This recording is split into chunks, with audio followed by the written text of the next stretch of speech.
George Roebuck Sr. Oh,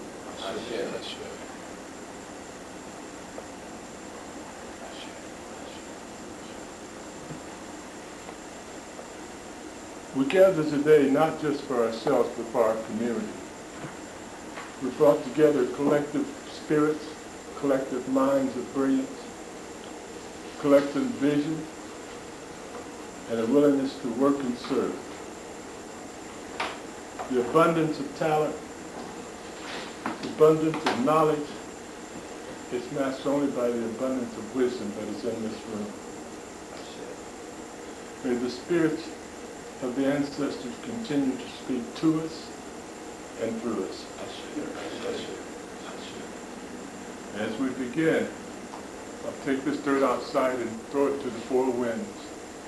And anytime we need strength or energy, we can tap it no matter where we're at. In the car, walking, by the bed, in the kitchen, in the garage, at the mall. And just know we are never alone.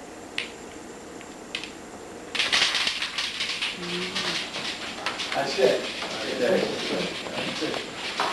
Well, I'd like to start this off with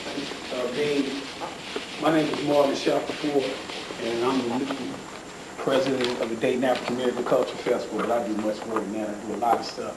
I know most of us know each other, but could we still just go around the room and say who we are?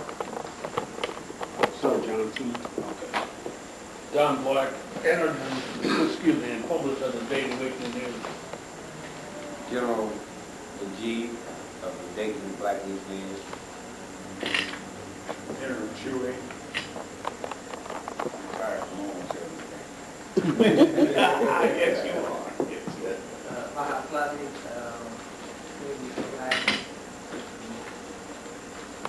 Boycott Poet. Sinclair Community College. Tony Brooks, former activist. I live in Cleveland now, but I am contemplating moving back to Dayton. And have been active in the movement, politics still, and in Cleveland. And I tend to Don Dominic Jr. from the Dayton Black Panther Party. I'm also the family life director for the African Temple Cemetery. Okay. Of course, we all know that's a living legend being Davis, but most of you in here are living legends. I like to say living legends. Now, some people that I talked to but couldn't be here today that's on board. Bill Gillespie said he's on board. Pastor Hayes of St. John's is on board. Alvin Freeman is on board. Judge Little John is on board. And Dr. Morris Brown is on board. But they couldn't make it here today. Let me tell you what happened for me. What happened for me was, doing the Culture Festival the last 3 or 4 years, became the president this year. It's something I definitely did not want to do. I did not want to do it. I'm busy enough. I got my hands on a lot of plates. The plates are hot. But the board asked me would I take it on for the next couple of years. So I decided that the spirit, I prayed about it, to be candid with you, and the spirit led me to take this lead. That's why I did it.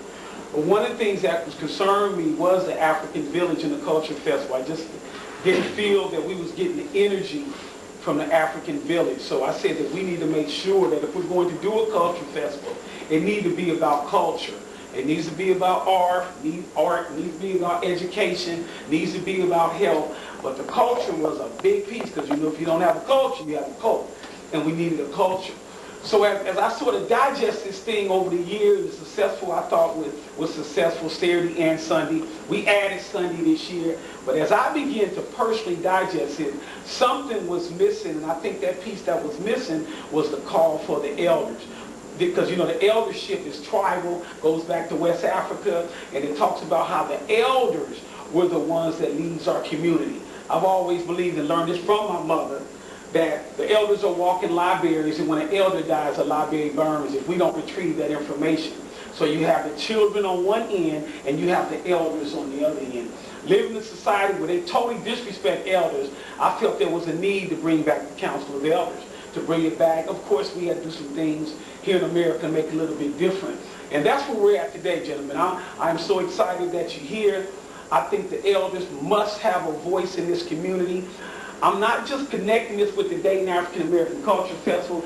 That's one part of it. I would like to see a committee come up out of that. But I would like to see the elders have a voice. And when people have problems in the community, you have a council of elders. When, like with the politics and the different things that's happening in this community right now, I think there is a need and a desire to have council of elders.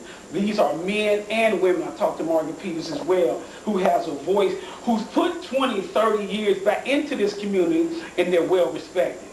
You know, and that's sort of where I'm at with this. So I said to the board of the Culture Festival, we need a council of elders. Everybody was on board for that. All right, so I would like Dr. Tway to come up and really give his opinion on what he thinks.